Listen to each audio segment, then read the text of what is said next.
দিতে পাগল হয়ে করব জিয়ারত। বলুন সুবহানাল্লাহ। আমরা গুনাহগার, আমরা যদি নবীর রওজা দেখি আমাদের দিলটা কতটা বড় হবে। যে আমি সত্যি সবসময় ভাবি যে আল্লাহ একটা বার যদি মদিনাতুল মুনাওয়ারায় নিয়ে যায়, রাসূলুল্লাহ রওজা ধারে জিয়ারত তো করব, একটাবার একটু ছুঁয়ে দেখব।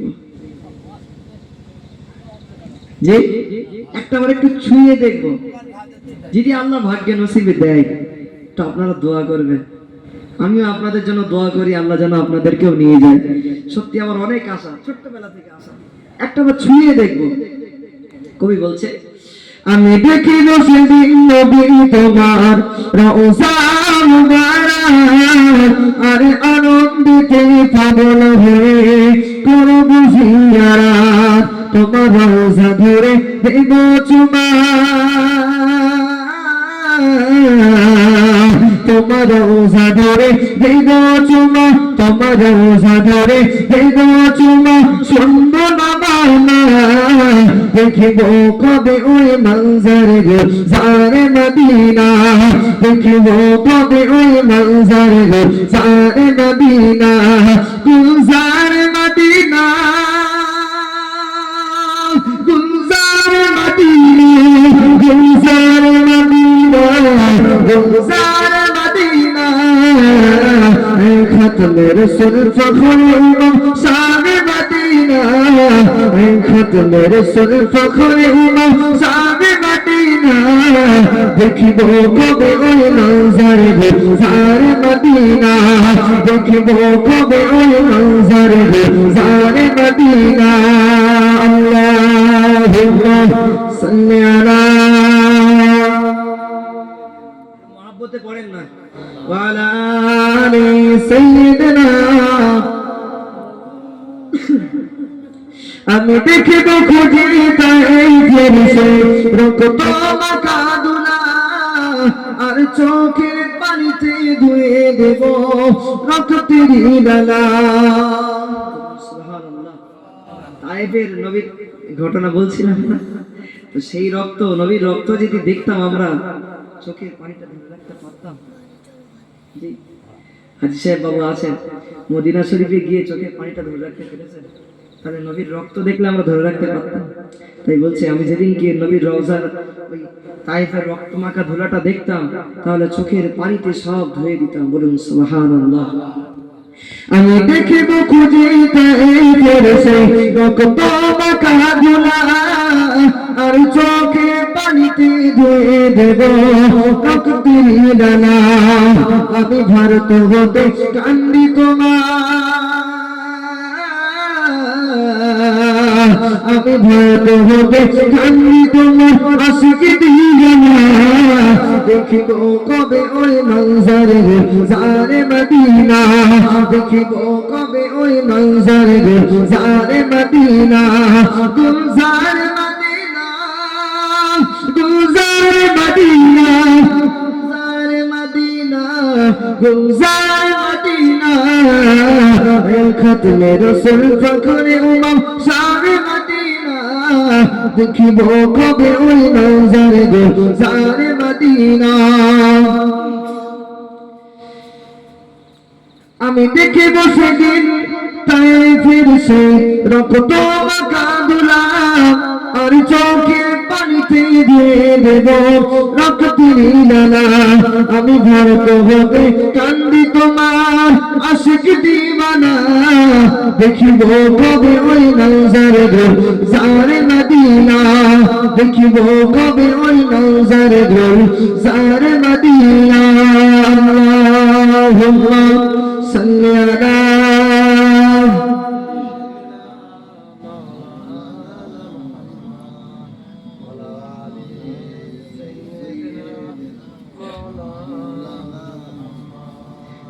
আমার বাবা ছিলেন, যে কথা আলাপ আলোচনা করছিলাম কি একটা প্রসঙ্গে ছিল, দয়ার নবী তায়েফের জমিনের প্রসঙ্গে ছিলাম, তাই না?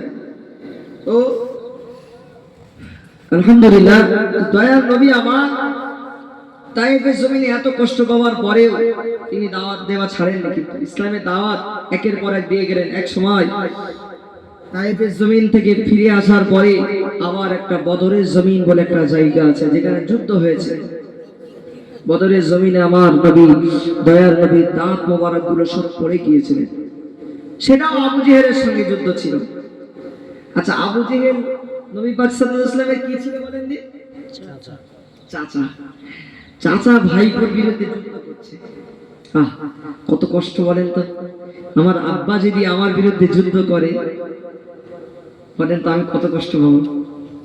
যে আর চাচা, যে নবীর আব্বা বেঁচে নেই, চাচা মানেই তো আব্বা। সেই আব্বা ছেলের বিরুদ্ধে যুদ্ধ করছে, ছেলে দাঁত মোবারক পড়ে গেলেন। এমন সময় হযরত আমির হামজা হুজুর আল্লাহ রাসূলের দিকে ফিরলেন। ইয়া রাসূলুল্লাহ, হাবিবাল্লাহ, আপনার দাঁত মোবারক কে শহীদ করেছে? আল্লাহ রাসূল বললেন, বাবা আমির হামজা, আমার দাঁত মোবারক এখানে যুদ্ধ করতে করতে শহীদ হয়ে গেছে, পড়ে গেছে। হযরত আমির হামজা হুজুর আল্লাহ রাসূলের দাঁত মোবারক গুলো তুললেন, ছটছট ঝরঝর করে কাঁদেন। ইয়া রাসূলুল্লাহ, হাবিবাল্লাহ, আপনার দাঁত খেয়ে বলি, আমি আমির হামজা প্রতিজ্ঞাবদ্ধ, হয় আপনার দাঁতের বদলা নেব, আর না হলে আমি আমির হামজা শহীদ হব। সুবহানাল্লাহ। মুসলমান করেছেন আপনারা তরুণেরা, এ যুবকেরা, তরুণেরা, বাপেরা, পুরোতে আমির হামজা হুজুর আল্লাহ রাসূলের দাঁত মোবারক খানা হাতে তুলে নিয়ে আল্লাহ রাসূলের সম্মুখে প্রতিজ্ঞাবদ্ধ হলেন।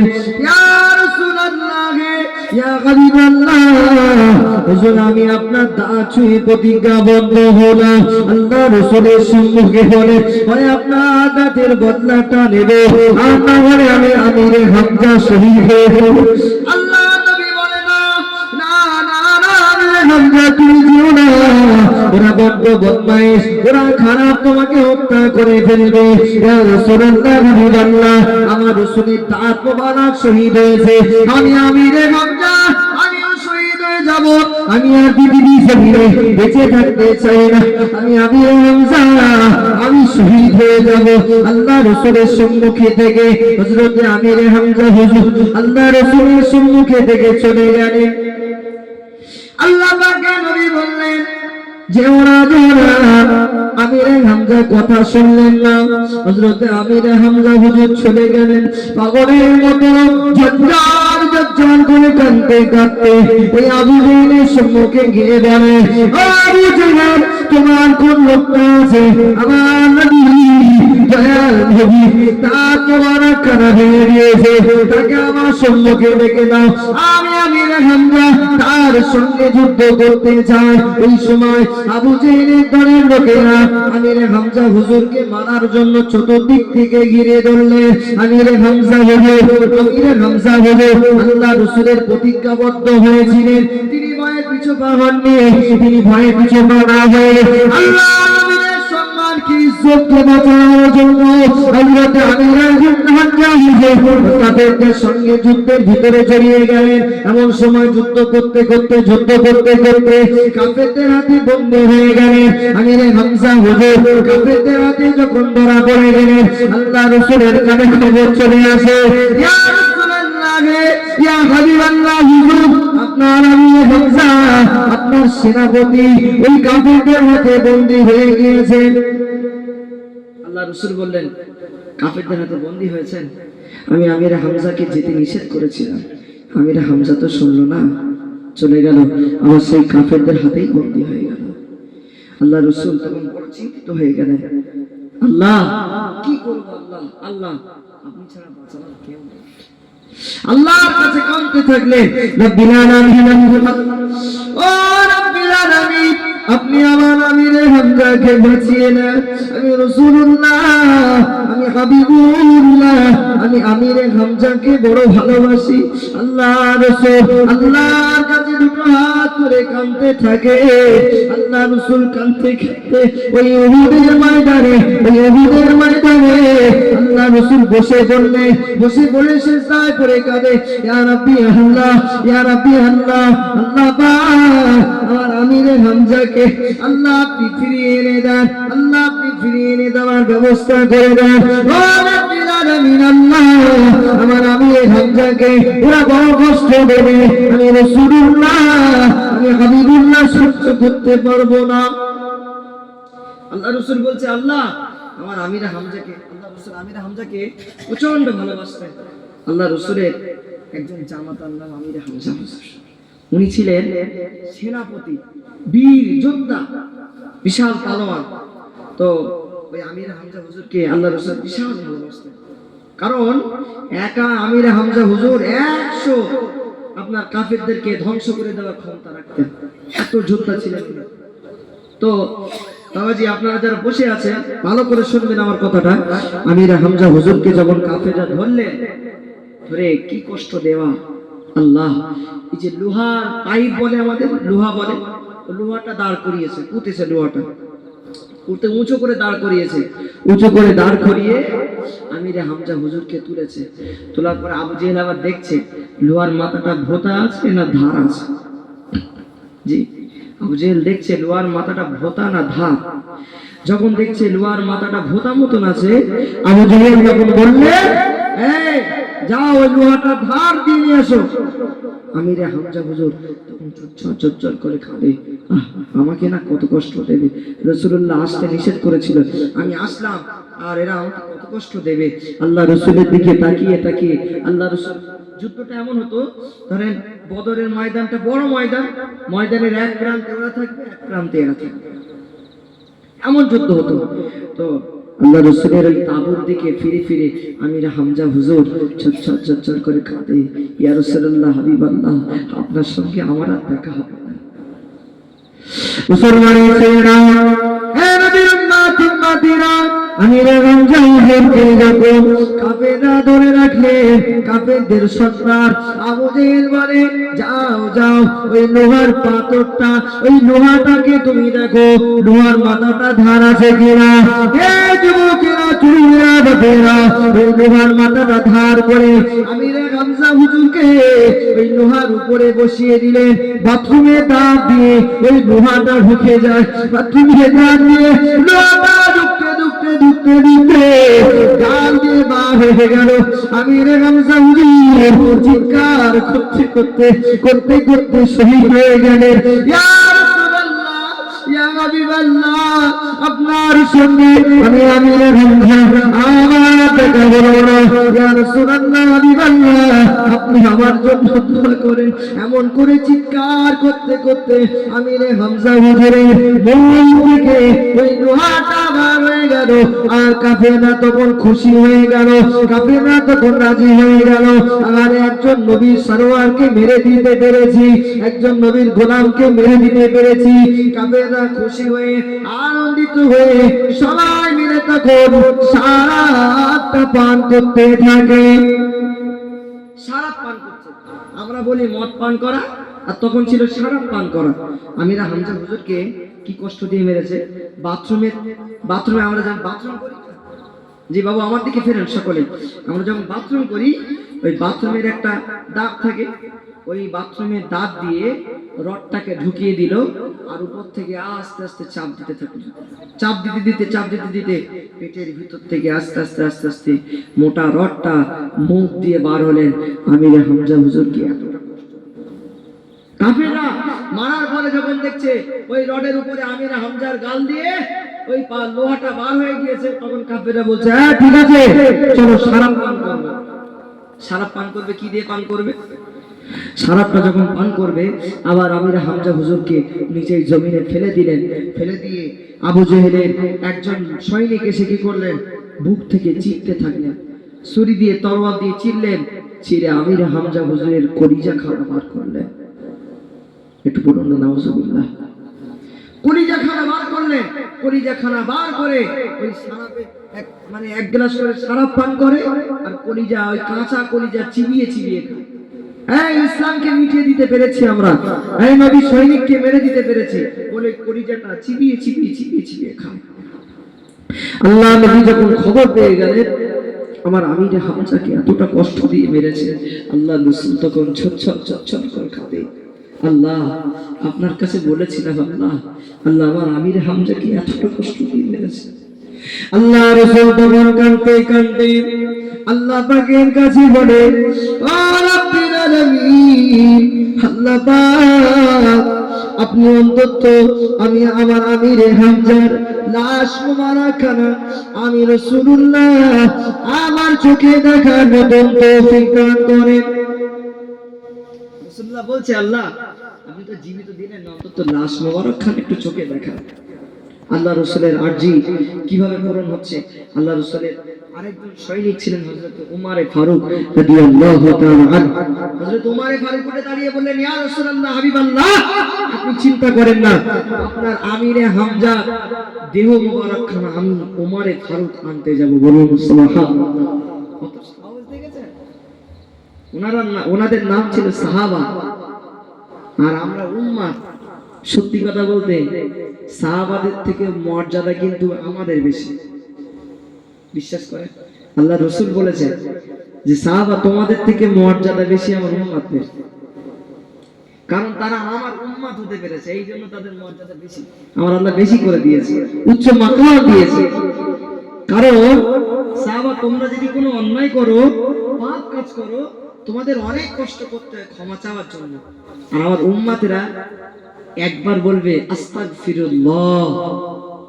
সবাই একবার বলেন আস্তাগফিরুল্লাহ। আল্লাহর কাছে একবার বলবে আস্তাগফিরুল্লাহ, আমার আল্লাহ মাফ করবে। বলুন সুবহানাল্লাহ। এই জন্যই তো ঈসা নবী বলেছিলেন, আল্লাহ আমি নবী হতে চাই না, আমাকে মুহাম্মাদের গোলাম হিসেবে কবুল করেন। বলুন সুবহানাল্লাহ। ঈসা নবী আবার আসবেন, যে ঈসা নবী আবার আসবেন, এসে দুনিয়ার জমিনে রাজত্ব করবেন, তবে তিনি নবী হয়ে আসবেন না, তিনি হবেন কি আখিরি জামানার নবীর উম্মত। এই তো আল্লাহর কাছে ফরিয়াদ করেছেন যে আল্লাহ আমি আখিরি জামানার নবীর উম্মত হয়ে যেতে চাই, আল্লাহ আপনি আমাকে কবুল করেন। তো হযরত ওমর ফারুক হুজুর উঠে দাঁড়িয়ে বললেন, ইয়া রাসূলুল্লাহ, হাবিবাল্লাহ, আমি ওমর ফারুক আমি যেতে চাই, আল্লাহ আপনার আমিরে হামজার দেহ মোবারকটা আনার জন্য। মুসলমানদের ছেলেমেয়েরা, তারা তরুণেরা, যুবকেরা, হযরত আমির হামজা হুজুরের লাশ মোবারকখানা আনার জন্য হযরত ওমর ফারুক হুজুর দাঁড়িয়ে বললেন, ইয়া রাসূলুল্লাহ, ইয়া হাবিবাল্লাহ হুজুর, আমি আমির হামজা হুজুরের লাশ মোবারকটা আনতে যাব। ইয়া রাসূলুল্লাহ, ইয়া হাবিবাল্লাহ হুজুর, আমি ওমর ফারুক হুজুর, আমি আপনার জনাব, আমি আপনার একজন পাগল, আমি আপনার একজন পাগল, আমি আপনার ওমর ফারুক বলি, ইয়া রাসূলুল্লাহ, হাবিবাল্লাহ, আমি ওমর যাব, আমি একাকী আমির হামজা হুজুরের লাশ মোবারকটা নিয়ে আসবো। ইয়া রাসূলুল্লাহ, হাবিবাল্লাহ, আপনি একবার হুকুম দেন। আল্লাহ রাসূল কাঁদতে বলে, ও বাবা ওমর, আমি আমির হামজাকে হারিয়েছি, বাবা আমি তোমাকে কিভাবে হারাবো? আল্লাহ রাসূলের সম্মুখে হযরত ওমর বলেছিলেন, ইয়া রাসূলুল্লাহ, ইয়া হাবিবাল্লাহ হুজুর, আমি ওমর মারা যাব না, আমি ওমর আপনার কাছে ফিরে আসবো, তবে আমি ওমর আসবো না, আমি ওমর আমির হামজা হুজুরের লাশ খানা নিয়ে আসবো। বলুন সুবহানাল্লাহ। ওমর, আমি আমির হামজাকে ফিরে একজনকে হারিয়েছি, বাবা তুমিও হারাবে। বাবা তোমরা দুইজনাই যদি আমার কাছ থেকে হারিয়ে যাও, ইসলামের ক্ষমতা কমে যাবে। তোমরা তো পাক। হযরত ওমর ফারুক ছিলেন পাক। উনি কেমন নেতা ছিলেন জানেন? উনি এমন নেতা ছিলেন, তিনি যখন তিনার রাজত্বকালে তিনি সারা ওনার গোটা রাজ্যটাকে উনি ঘুরে ঘুরে দেখতেন, কোথায় কাজ। খলিফাতুল মুসলিমিন ছিলেন উনি গোটা রাজ্য ঘুরে ঘুরে দেখতেন কার কোথায় সমস্যা আছে। সেই ওমরে ফারুক আল্লাহ রাসূলের সাহাবা হযরত ওমরে ফারুক হুজুর আমার আল্লাহ রাসূলের আরেকজন সাহাবা লাশ ওখানে চলে গেলেন। যুবকেরা তুলে বাবা আল্লাহ রাসূলের সাহাবা হযরত ওমর ফারুক নিয়ে দেখলেন কাফেররা সারা পান করার পরে দিদারুদু সাইড হয়ে আছে। হযরত ওসমান ভাই হযরত আমির হামজা হুজুরের লাশ মোবারকখানা টাঙিয়ে রাখা আছে। হযরত ওমরে ফারুক আল্লাহর কাছে দোয়া চাইলেন, ও রব্বিল আলামিন আল্লাহ আপনি একটু অন্ধকার মেঘাচ্ছন্ন ভাব করে দেন, আমি ওমরে ফারুক আমির হামজা হুজুরের লাশ মোবারকখানা খুলে নিয়ে টানতে টানতে আল্লাহ নবীর সম্মুখে নিয়ে যাব। ইয়া রাসূলুল্লাহ ইয়া রাব্বিল আলামিন আল্লাহ আপনি একটু অন্ধকার পরিচ্ছন্ন করুন। আল্লাহ পাক সেই সময় হযরত ওমরে ফারুক হুজুরের কথা শুনে হযরত ওমরে ফারুক হুজুরের ফরিয়াদ আমার আল্লাহ শুনে অন্ধকার মতন একটু ভৎসন্ন করে নিয়ে যখন অন্ধকার ভৎসন্ন হয়ে গেলেন সঙ্গে সঙ্গে হযরত ওমরে ফারুক হুজুর উসমান গনি হুজুর হযরত আমির হামজা হুজুরের লাশ মোবারকখানা তুলে নিয়ে ঘোড়ার পিঠের উপরে নিয়ে রওনা দিলেন। ইয়া রাসূলুল্লাহ হাবিবাল্লাহ আমি শাহাদাতের কালেমা বলেছি, আমি ওমরে ফারুক আমি আমির হামজা হুজুরের লাশ মোবারক নিয়ে আপনার কাছে নিয়ে আপনার সম্মুখে দাঁড়াবো। ওমরে ফারুক হুজুর বলছেন যখন উনি আমির হামজা হুজুরের লাশটা নিয়ে নিলেন, নেওয়ার পরে বলছেন ইয়া রাসূলুল্লাহ হাবিবাল্লাহ চিৎকার করে বলছেন ইয়া রাসূলুল্লাহ হাবিবাল্লাহ আমি ওমরে ফারুক, আমি সেই ওমরে ফারুক যিনাকে আপনি বলেছেন খলিফাতুল মুসলিমিন, আমি সেই ওমরে ফারুক। ইয়া রাসূলুল্লাহ হাবিবাল্লাহ লাশ মোবারক আমি ধরে ফেলেছি, মানে আমি ওমরে ফারুক জীবিত অবস্থায় আপনার সম্মুখে গিয়ে আপনার সাহাবা হযরত আমির হামজা হুজুরের লাশ দেব। বলুন সুবহানাল্লাহ। মুসলমানের ছেলেরা এই সময় হযরত ওমরে ফারুক হুজুর দেখতে পায় কাফেররা পিছন দিক থেকে ঘোড়া নিয়ে ছুটতে থাকে, লাশ নিয়ে ওমরে ফারুক লাশ নিয়ে পালাচ্ছে। কাফেররা দেখতে পেয়ে যায়, কাফেররা ঘোড়া নিয়ে ছুটতে থাকে। এই সময় ওমরে ফারুক আর হুজুরের ঘোড়াটা ছেড়ে দিলেন। ওই সময় আল্লাহ ওমরে ফারুক হুজুরের উপরে ওহী নাযিল করে দিলেন, ও বাবা আমার তুমি ওই লাশটাকে জমিনে পড়েছে না, আমি আল্লাহ ওই লাশটাকে গায়েব করে দেব, আমি আল্লাহ ওই লাশটাকে হেফাজত করব। আল্লাহর নামে শপথ করে আল্লাহর উপরে ভরসা করে হযরত ওমরে ফারুক হুজুর ওই লাশ মোবারকখানা আমির হামজা হুজুরের লাশ মোবারকখানা ওই মাটির উপরে ফেলে দিলেন। সঙ্গে সঙ্গে মাটি দুটো ভাগ হয়ে যায়, ভাগ হয়ে যাওয়ার পরে ওই মাটির ভিতরে আমার রাসূলুল্লাহ সাহাবা লাশ মোবারকখানা মাটির ভিতরে ঢুকে যায়। বলুন সুবহানাল্লাহ। মাটি দুই দিক থেকে ভাগ হয়ে যায়, ভাগ হয়ে যাবার পরে যখন উনি লাশ মোবারকটা ছেড়ে দিলেন সঙ্গে সঙ্গে ওই লাশটা মাটির ভিতরে ঢুকে গেল। মাটির ভিতরে ঢুকে যাওয়ার সঙ্গে সঙ্গে মাটি আবার লেগে গেল। তো কাফেররা খুঁজতে থাকে কইছে লাশটা কোথায় ফেললো, লাশ তো পাচ্ছি না, ওমরে ফারুক কোথায় গেল, লাশটাও পাচ্ছি না, ওমরে ফারুককেও পাচ্ছি না। এক সময় কাফেররা যখন ফিরে গেলেন গভীর রাতে হযরত ওমরে ফারুক হুজুর আবার ওই জায়গাটায় গিয়ে বললেন, আল্লাহ আপনার হেফাজতে ছেড়েছিলাম, আমি তো ওয়াদা করেছি রাসূলুল্লাহর সম্মুখে লাশ মোবারক নিয়ে তারপরে যাব। আল্লাহ মাটিকে জমিনকে আপনি বলেন, এই জমিন তুমি সরে যাও, আমি উসমান গনি হুজুরের লাশটা নিয়ে যাব, আমির হামজা হুজুরের লাশটা নিয়ে যাব। জমিন সরে গেলেন, আল্লাহর হুকুম হয়ে গেলেন, জমিন সরে গেলেন। আমির হামজা হুজুরের লাশ মোবারক চেহারা মোবারক নূরের আলোয় চমকাতে চমকাতে থাকলেন। সেই সময় আবার কাফেররা দেখতে পায় ওই দেখো ওখানে আলো জ্বলছে, নিশ্চয়ই ওখানে কোনো একটা সমস্যা আছে। ওই সময় আর সময় ছিলেন না হযরত ওমর ফারুক হুজুর, ওই সময় আমির হামজা হুজুরের লাশ মোবারকখানা ঘোড়ার উপরে রেখে উনি রওনা দিয়ে দিলেন। এমন সময় আল্লাহ রাসূলের সম্মুখে গিয়ে বললেন, ইয়া রাসূলুল্লাহ হাবিবাল্লাহ আপনার আমির হামজা হুজুরের লাশ। বলুন সুবহানাল্লাহ। সেই ওমরে ফারুক হুজুর যিনাকে খলিফাতুল মুসলিমিন বলেছিলেন, কেন বলেছিলেন? তিনি বীর ছিলেন, তিনি যোদ্ধা ছিলেন, তিনি ইসলামের সৈনিক ছিলেন, ওই জন্য আল্লাহ রাসূল খলিফাতুল মুসলিমিন বলেছিলেন। তো আল্লাহ রসুলের সময়, সেই সময় আমির হামজা হুজুরের লাশটা যখন আল্লাহ রসুল দেখলেন, দেখার পরে সঙ্গে সঙ্গে আল্লাহ রসুল চচ্চর করে কেঁদে ফেললেন। ইয়া রাসূলুল্লাহ, আপনি এত কাঁদছেন কেন? অন্যান্য সাহাবা মারা যায়, আপনি তো এত কাঁদেন না। ইয়া রাসূলুল্লাহ, আপনি এত কাঁদছেন কেন? বলছেন, মা তুমি জানো আমার আমির হামজাকে না এইভাবে মৃত্যুবরণ করা হয়েছে।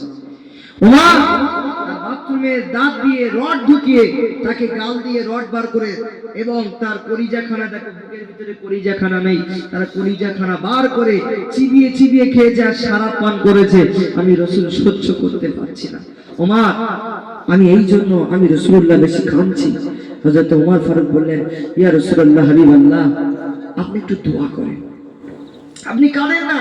ইয়া রাসূলুল্লাহ হাবিবাল্লাহ, আপনি দোয়া করেন, আমরা যতজন শহীদ হব আপনার জন্য শহীদ হব, আপনার দোয়ার ওসিলায় যেন আপনার পিছে পিছে আমরা জান্নাত নসিব পাই। বলুন সুবহানাল্লাহ।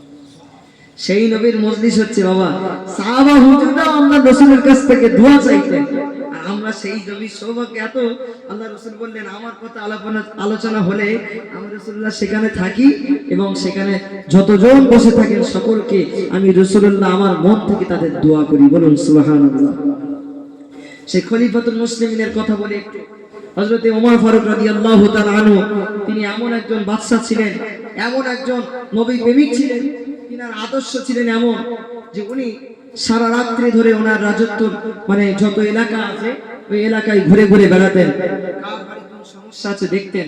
এমন সময় হযরত ওমর ফারুক হুজুর হাঁটতে হাঁটতে রাস্তা দিয়ে হাঁটছেন, হাঁটতে হাঁটতে দেখছেন একজন মহিলা কণ্ঠ ছেড়ে, মহিলাদের কণ্ঠ হারাম, জোরে বলা হারাম, আর একজন মহিলা কণ্ঠ ছেড়ে গান পরিবেশন করছে, দুঃখের গান বলছেন, গান। ওই সময় হযরত ওমর ফারুক হুজুর গেলে, কে বলছে, কে তুমি? দরজায় বাড়ি দিচ্ছেন, টোকা দেওয়ার পরে বলছেন, কে তুমি? তুমি একজন মহিলা, আমার রাজত্বের এলাকায়, আমার এলাকায় দাঁড়িয়ে তুমি আমার এলাকায় বসবাস করো, তুমি জানো না এটা ইসলামী রাজত্ব, এখানে গান বলা নিষেধ আছে, কঠোর নিষেধ, কেন অপরাধ করছো? ওমর ফারুক হুজুরের কথার কোনো উত্তর আসে না। এমন সময় উনি একটু রাগীও ছিলেন, উনি কি করলেন, দরমার বেড়া বলে আমরা, সেই সময় খাজুরের পাতার বেড়া থাকে, সেই খাজুরের পাতার বেড়া ভেঙে ফেললেন, ভেঙে ফেলে ওনার ঘরের ভিতরে প্রবেশ করলেন। তখন ওই বেগনা, তখন ওই নারী বলছে, কে তুমি? তুমি আমার বিনা হুকুমে আমার ঘরের ভিতরে কেন প্রবেশ করেছো? মুসলমান ঘরে ছেলে মেয়েরা একটু খেয়াল করে শুনে নেন, হযরত ওমর ফারুক হুজুর আল্লাহর রাসূলের সাহাবা, হযরত ওমর ফারুক হুজুর রাস্তা দিয়ে যখন হাঁটতে হাঁটতে ওই মহিলা গানটা শুনতে পায়, হযরত ওমর ফারুক হুজুর ওই মহিলা গানটা শুনে মহিলার বাড়ির ভিতরে ঢুকে পড়েন। বাবা মহিলা, তুমি কেন কাঁদছো? তুমি কেন গান বলছো? বলো। ওই সময় মহিলা বলেছিলেন, আমি গান বলছি, আমি বড় অপরাধ করেছি, কিন্তু তার থেকেও বেশি অপরাধ তুমি করেছো। আমি কি অপরাধ করলাম? তুমি একজন নারী, ঘরের ভিতরে তুমি কেন ঢুকে পড়েছো? আমার ঘরেতে কোনো পরপুরুষ নেই, কিন্তু তুমি একজন পরপুরুষ, তুমি একজন নারী, ঘরের ভিতরে কিভাবে ঢুকে পড়লে? ওমর ফারুক হুজুরকে বলছে, আমি অন্যায় করেছি, মেনে নিলাম, আমি গান বলেছি, কিন্তু তুমি তো আমার থেকে বেশি অন্যায় করেছো। কি অন্যায়? তুমি একজন নারীর ঘরের ভিতরে কেন ঢুকলে? কেন ঢুকলে নারীর ঘরের ভিতরে? আরো অন্যায় আছে, তুমি একজন বেগনা নারীর সঙ্গে কেন কথা বলছো? সেই ঘরের ভিতরে কোনো পরপুরুষ নেই, তুমি কেন ঘরে ঢুকেছো? তখন ওমর ফারুক হুজুর বললেন, ঠিক আছে আমি ভুল করেছি। তখন বললেন, নারী বললেন, না ভুল নয়, মহাভুল, আমি এর বিচার চাই। বললেন, তাহলে তুমি কার কাছে বিচার দেবে? বলছে, আমি ওমর ফারুক হুজুরের কাছে বিচার দেব। ওমর ফারুক হুজুর সামনে দাঁড়িয়ে আছে, বলছে, আমি ওমর ফারুক হুজুরের কাছে বিচার দেব। বলছে, ওমর ফারুক লোকটা কেমন? হুজুর জিজ্ঞাসা করছেন, ওমর ফারুক লোকটা কেমন? আমি শুনেছি উনি নাকি খুব বদমাইশ, খুব বিশ্রী একজন। তখন মহিলা বলছে, এই তুমি কার নামে কথা বলছো জানো? তিনি কত ভালো, কত ভালো মনের মানুষ, তিনি প্রত্যেককে ইসলামী বিধান অনুযায়ী সঠিকভাবে বিচার করে দেন, গরিব অসহায়দের পাশে থাকেন, তিনি আমাদের বাদশা, তিনার নামে তোমরা বদনাম করছো, তোমার আরো একটা সাজা বেড়ে গেল। আমি ওমর হুজুরের কাছে গিয়ে এটাও বলবো। তখন উমরে ফারুক হুজুর বললেন, ঠিক আছে মহিলা, তুমি বলবে, ঠিক আছে, তুমি এই গুনগুন গুনগুন গুনগুন করে তুমি এত কেন গান বলছিলে, তুমি সেটা বলো। আল্লাহ রাসূলের সাহাবা এই সবার জিজ্ঞাসা করলেন, ও মহিলা, আমি আল্লাহ করেছি, অপরাধ করেছি, আমি মেনে নিলাম, তুমি আমার ফারুকের কাছে বিচার দেবে, সেটা আমি মেনে নিলাম, কিন্তু তুমি কেন বেগুনা নারী হয়ে আওয়াজ ছেড়ে দিয়ে তুমি কেন গান বলছিলে বলো?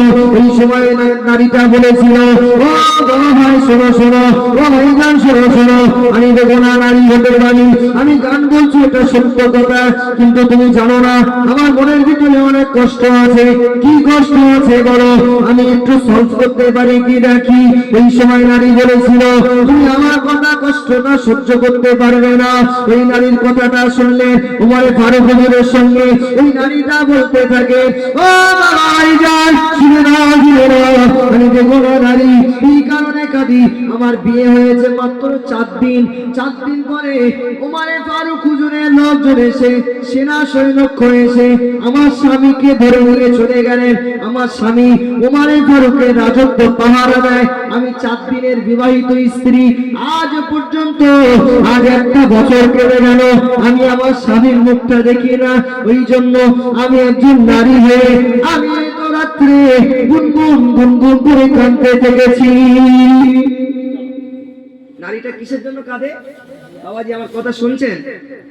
নারী কাঁদছে এই কারণে, বলছে আমি কাঁদছি, আমার বিয়ে হয়েছিল মাত্র 4 দিন। জি, আমার বিয়ে হয়েছিল মাত্র 4 দিন। প্রথম দিন বিয়ে হয়েছে, লোকজন ছিল, আমি স্বামীর সঙ্গে থাকতে পারি না। দ্বিতীয় দিন আমার আব্বা জানেরা ছিল, আমি স্বামীর সঙ্গে থাকতে পারিনি। তৃতীয় দিন আমি স্বামীর সঙ্গে থেকেছি। চতুর্থ দিন আমি স্বামীর সঙ্গে থাকবো বলে অনেক আশা করেছিলাম, কিন্তু ঠিক রাত্রে, যেই গভীর রাত হলো, উমরে ফারুক হুজুরের লোকজন এসে আমার স্বামীকে ধরে নিয়ে গেল। আমি জানতে পারলাম আমার স্বামী নাকি ওমর ফারুক হুজুরের একজন সেনা সৈন্য, তিনি নাকি সৈন্যদের সর্দার, ওই জন্য তিনি রাজত্ব পাহারা দিচ্ছে বলে আমি স্ত্রী আমার কথাটা ভুলে গিয়েছি, উনি আমার কাছে আসেন। ওই সময় উমরে ফারুক হুজুর হাসছেন, বলছে, তাই তোমার মনে অনেক কষ্ট তো, তাই তুমি এই কারণে কাঁদছো? তখন বললেন, জি আমি এই কারণে কাঁদছি। হ্যাঁ, তখন ওমরে ফারুক হুজুর বললেন, বাবা মহিলা, যদি আমি তোমার এই কষ্টটা সলভ করে দেই, তুমি কি খুশি হবে? তখন বললেন, তুমি কিভাবে সলভ করবে? বলছে, ধরে নাও তোমার স্বামীকে আমি কালকে সকালের মধ্যেই বাড়ি পৌঁছে দিলাম, তুমি কি খুশি হবে? বললেন, তাই তুমি পারবে? বলছে, হ্যাঁ, আমার একটা শর্ত আছে। বলছে, আমার একটা শর্ত আছে, হুকুকুল্লাহ আর হুকুকুল ইবাদ, হুকুকুল্লাহ হুকুকুন নাস, একটা আল্লাহর হক, একটা বান্দার হক। বান্দা যখন বান্দার কাছে অন্যায় করে, বান্দা যতক্ষণ না ক্ষমা করে ততক্ষণ আল্লাহ ক্ষমা করে না। তো বলছে, আমি তোমার কাছে যে অন্যায়গুলো করেছি, এই অন্যায়গুলো ক্ষমা করতে হবে, তুমি পারবে? এই মহিলা তখন বলছে, তুমি আমার কাছে এইটুকুনি আবদার করলে? হ্যাঁ, পারবো না কেন, নিশ্চয়ই পারবো। তুমি যদি সত্যি সত্যি আমার স্বামী ফেরত দিতে পারো, তাহলে আমি তোমার এই সত্যই মেনে নেব, তোমাকে ক্ষমা করবো। আর যদি তুমি না ফেরত দিতে পারো, তখন ওমর ফারুক হুজুর বললেন, যে না পারি কি করবে? ওই মহিলা বললেন, যদি না পারো, তোমার ওদিকে 4টে, এদিকে আরো একটা মিথ্যা কথা বলার জন্য আরো একটা 5টা ভুল হয়ে গেল, 5টা ভুলের বিচার দেবো ওমর ফারুক হুজুরের কাছে। তাই? তখন বললেন, ঠিক আছে মহিলা, তুমি কেঁদো না, আমি বলছি তোমার স্বামীকে ফেরত দেব। বলুন না সুবহানাল্লাহ। মুসলমান ঘরে ছেলেমেয়েরা তারা করে না। ওই সময় ওমর ফারুক হুজুর ওই মহিলার কথা শুনে মহিলার সঙ্গে ওয়াদা করার পরে নিজের বাড়িতে ফিরে গেলেন। বিবির সঙ্গে বলে, বিবি আমার শোনো শোনো, বিবি যান, ও বাবা বিবি শোনো শোনো। বিবিকে ডেকে বললেন, ওই মহিলার কথাটা বলার পরে আমার ওমর ফারুক হুজুরের স্ত্রী তখন বললেন, ওই লোকটাকে আপনি ছেড়ে দেন, 5 দিনের জন্য ছুটি দিয়ে দেন। ওই সময় ওমর ফারুক হুজুর আল্লাহর রাসূলের সাহাবা এতটা দয়ালু ছিলেন, এতটা দয়াশীল ছিলেন। ওই সময় সেনাপ্রধানকে ডেকে বললেন, ও বাবা তুমি বিবাহ করেছো কতদিন, সত্যি কথা বলো। তুমি বিবাহ করেছো কতদিন, সত্যি কথা বলো। ওই সময় ওই সেনাপ্রধানটা ওমর ফারুক হুজুরের সামনে মাথাটা হ্যাট করে চুপচাপ দাঁড়িয়ে আছে। কি বলবো আমি, যদি আমি বলি 4 দিন বিবাহ করে চলে এসেছি, ওমর ফারুক হুজুর যদি রেগে যায়, যদি রেগে গিয়ে আমার গর্দান আলাদা করে দেয়, কারণ ওনার রাগ ছিল তো প্রচন্ড। উনি রেগে যেতেন যখন, তখন ওনার রাগটা কন্ট্রোল করতে পারতেন না।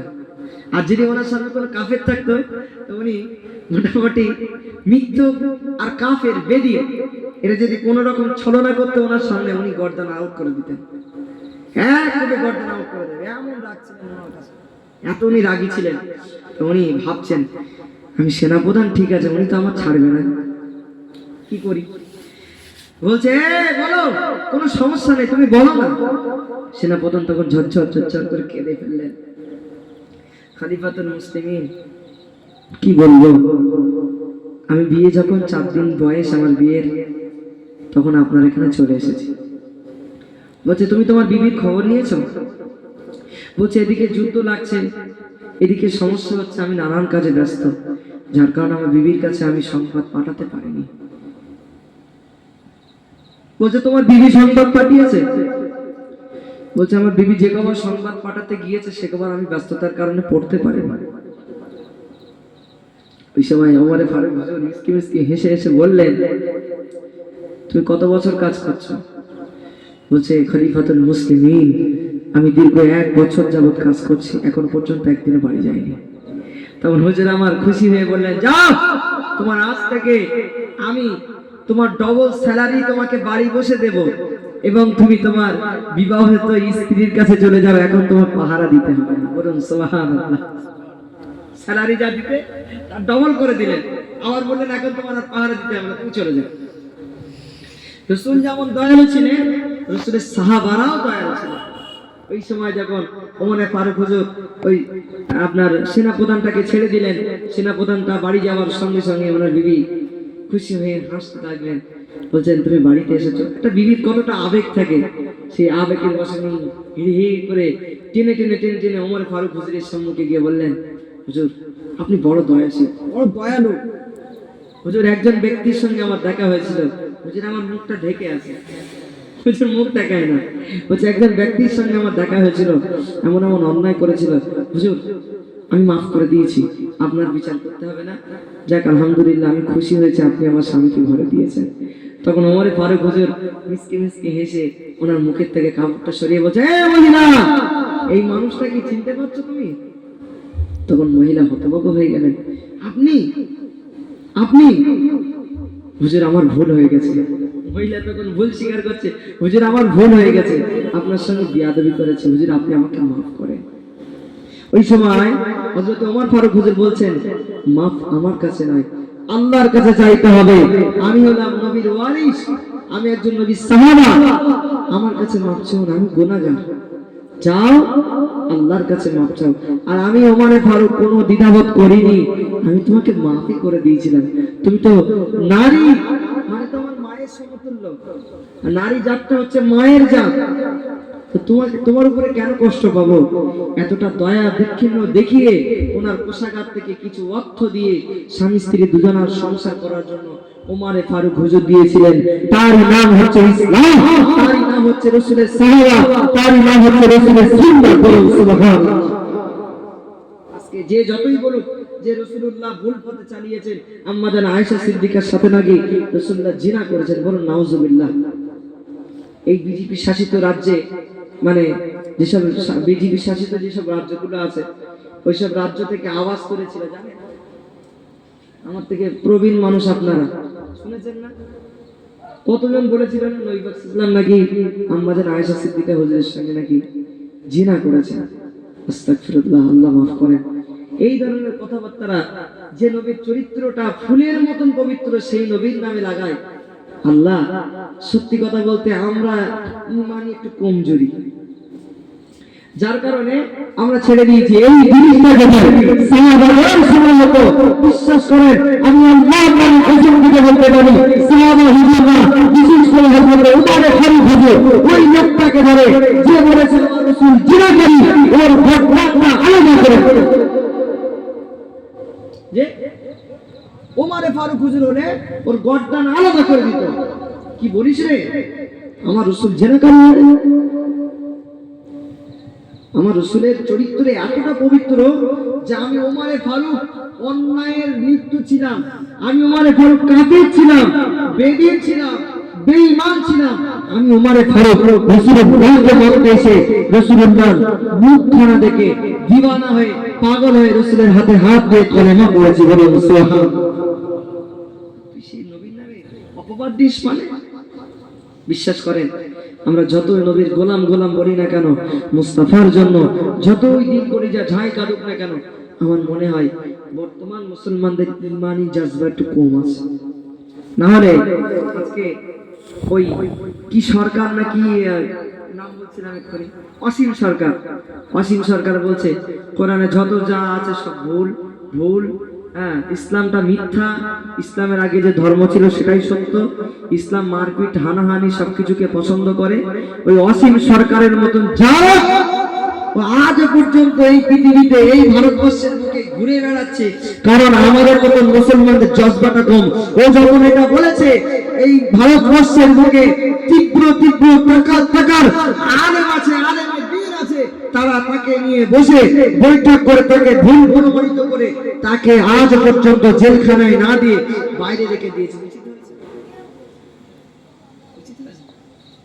জি, ধর্মের ভিতরে বিভাজন লাগাইছে, সেই ব্যক্তিটা যদি বাইরে থাকে ধর্মে ধর্মে অশান্তি হয়, সেই ব্যক্তিটা যদি যার কথা শুনে ধর্মে ধর্মে বিবাদ তৈরি হয়, হিন্দু আর মুসলিম ভাগ হয়, সেই ব্যক্তিটা বাইরে থাকা উচিত? এই স্বাধীন ভারতবর্ষে স্বাধীন তো নেই, স্বাধীন খুব আছে, হিন্দুরা আছে, আমরা নেই। যারা ওই কি বলে তারা আছে, আমরা নেই। যেখানে পাচ্ছে সেখানে কুচু কাটা পাচ্ছে, মারছে। আমি একটা ভিডিও দেখছিলাম, আপনার একটা কোপা নিয়েছে, কোপা নিয়ে একটা ভাইকে জিজ্ঞাসা করলে এই তুই জয় শ্রীরাম বল, সে জয় শ্রীরাম বলছে, তা কি করবে, লাস্টে কোপাতে লাগবে, কোপাতে কোপাতে এইসব হাড়ে যখন পড়ছে, কোপা এরকম টিংলে উঠছে, উত্তরপ্রদেশে কোন একটা রাজ্যে কোপা এরকম টিংলে উঠছে, আবার মারছে। এক পর্যায়ে ওই হাড়ের এই মানে হাতের এই হাড় কাটতে কাটতে পুরো কেটে, গরুর গোস্ত কাটে যেমন করে এমন করে কেটে হাতটা এরকম সামনে দেখাচ্ছে, এই বল। উনি বললেন না, আবার মারতে, মানে মারতে মারতে একদম পুরো সারা দেহটা কুপিয়ে ফেললেন। ওই জায়গায় দুঃখের বিষয় অনেক মানুষ দাঁড়িয়েছিলেন, কেউ কিন্তু কিছু বলেনি, আফসোস এটা। আচ্ছা বলেন তো, আমাকে আপনাকে যদি ধরে কেউ একদিন এরকম মারে সহ্য করতে পারবো? ওই ভাইটা যদি আমি হতাম, আজকে আমি আলফা যেখানে বসে বসে বক্তব্য দিচ্ছি, ওয়াজ করছি, আপনারা শুনছেন, ভালো লাগছে কিনা আল্লাহ পাক জানে, কিন্তু ওই বাচ্চাটা যদি ওই ছেলেটা যদি আমি হতাম, আচ্ছা বলেন তো আমার আব্বা সহ্য করতে পারতো? আমাদেরই মতন ছেলেরাই বাইরে কাজে কামে গিয়েছে যাতে আমার আব্বা মা খুশি থাকে, আমার পরিবারটা শান্তিতে থাকে, আমার পরিজনগুলো আনন্দের সঙ্গে থাকে, হ্যাঁ তাদেরকে মুখে দুটো খাবার তুলে দিতে পারি, এই কারণে গিয়েছে। ভাই এটা কি অপরাধ বাবু? অপরাধ অপরাধ না। যদি অপরাধ না হয়ে থাকে তাহলে আজকে সত্যি কথা বলেন, আমরা কি স্বাধীন আছি? বাংলাদেশে একটা হিন্দু ভাইকে ওরকম সত্যি ইসলামের বিরুদ্ধে বলার কারণে তাকে এত শাস্তি দিয়েছে, একেবারে খলিফাতুল মুসলিমিনের রাজিত্বে যেমন শাস্তি ছিল তেমন শাস্তি। মারতে মারতে মেরে ফেললো, মেরে ফেলেনি, জীবিত অবস্থায় মনে হচ্ছে, সম্ভবত সোশ্যাল মিডিয়ায় দিয়েছিল, জীবিত অবস্থায় তাকে জ্বলন্ত আগুনের ভিতরে ফেলে দিয়েছে, দাও দাও দাও দাও করে ধরে গেল, ধরে পুড়ে গেল। আচ্ছা বলেন এটা কি অরাজকতা না? মুসলমান ভাই ছেলেরা তারা করে না যুবকেরা আল্লাহ রাসূলের সাহাবা হুজুররা এতটা পবিত্র ছিলেন, আল্লাহ রাসূল এতটা শিক্ষা দিয়েছিলেন। রাসূলুল্লাহ সাহাবা হুজুরদের সর্বসময় বলতেন, ও বাবা সাহাবারা, কাফেররা যতই মারুক, বেদিনরা যতই মারুক, তোমরা মেহমান করো না। আমি রাসূলুল্লাহ মার খেতে রাজি, আমি রাসূলুল্লাহ মার খেতে রাজি, কিন্তু প্রতিহত করার জন্য আমি রাসূলুল্লাহ রাজি নয়। তোমরা প্রতিহত করো না, তোমরা মার খাও। আল্লাহ বলেছেন, ইন্নাল্লাহা মা'আস সাবিরিন, তোমরা সফর করো, আমার আল্লাহ তোমাদের সঙ্গে আছে। বাবা সাহাবারা, প্রতিহত করো না। অতিরিক্ত হলে তখন তোমরা মুখ দ্বারাই বলো, মুখ দ্বারাই না হলে হাত দ্বারাই বলো, হাত দ্বারাই না হলে তখন অস্ত্র নিয়ে তোমরা প্রতিহত করো। তার আগে তোমরা অস্ত্র প্রতিহত করো না। কিন্তু আজকে দুঃখের বিষয়, আমাদের নামদারি কিছু মুসলমান আছে, কিছু বেদিন আছে, যারা আমার রাসূলুল্লাহ পবিত্র চেহারা মুবারককে দাগ লাগিয়ে, কুরআন মুবারককে দাগ লাগিয়ে রাসূলের নামটাকে কলুষিত করার চেষ্টা করে, ইসলাম ধর্মটাকে মিথ্যা প্রচার করে, ইসলামের আইনটাকে মিথ্যা প্রচার করে, কোরআনের বিধানটাকে অসম্মানিত করে, এই বাংলার বুকেতে কোরআনকে মিটিয়ে দেওয়ার চক্রান্ত করে। এই সমস্ত জালিমদের বিরুদ্ধে আমাদেরকে মুখে দাঁড়ানোর দরকার আছে না নাই? দরকার আছে না? ওই সমস্ত জালিমদের বিরুদ্ধে আমাদের ঢুকে দাঁড়ানোর দরকার। যদি আমরা আজকে ভয় করে ঘরের ভিতরে ঢুকে থাকি, বিশ্বাস করেন এমন একটা দিন আসবে, সেই দিন আপনার ঘরে ঢুকে আপনাকে মারবে। সহ্য করতে পারবেন তো? আপনার ঘরে ঢুকে মারবে আপনাকে। তো আমি আপনাদের কাছে অনুরোধ করব, আসেন 5 ওয়াক্ত নামাজি হন। মসজিদ আপনাকে ডাকছে, আল্লাহু আকবার, আল্লাহু আকবার, মুয়াজ্জিন সাহেব আজান দিচ্ছে, আল্লাহর নাম করে বাবা বসে আছে, হাইয়া আলাস সালাহ, তোমরা নামাজের দিকে আসো, সালাতে আসো, ডাকছে বারবার। আর আমরা যদি এই সালাতকে ভুলে যাই, নামাজকে ভুলে যাই, নামাজ থেকে দূরে সরে যাই, বিশ্বাস করেন ওই জায়গায় আমাদের ঈমানটা কমজোরি হয়ে যায়। আল্লাহ পাক রব্বুল আলামিন বলছে, যারা দুনিয়ার জমিনের নামাজ, রোজা, হজ, যাকাত, নবীর সুন্নাতকে আঁকড়ে ধরেছে, তারাই প্রকৃত মুমিন হতে পেরেছে। আর যারা এসব থেকে দূরে থেকেছে, তারা মুমিন হতে পারেনি, পূর্ণাঙ্গ মুমিন হতে পারেনি।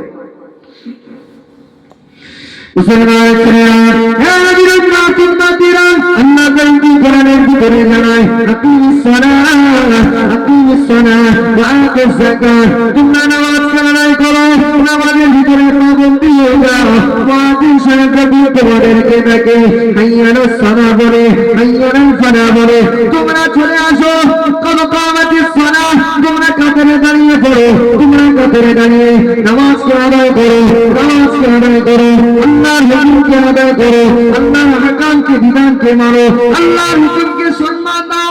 আমার আল্লাহ বলছে, যারা আমাকে সম্মান দেয়, আমাকে সম্মান দেয়, আমাকে সম্মান করে, তাদেরকে আমি আল্লাহ ভালোবাসি, তাদেরকে আমি আল্লাহ রোগ বিমারি থেকে ধরে রাখি, তাদেরকে আমি আল্লাহ কঠিন কঠিন পরীক্ষা, কঠিন কঠিন মুসিবত থেকে ধরে রাখি। যারা মসজিদকে ভক্তি করে, মসজিদের 5 ওয়াক্ত নামাজ পড়ে, আমি আল্লাহ তাদের সঙ্গে সর্বসময় সঙ্গে পিঠি হয়ে আমি আল্লাহ থাকি।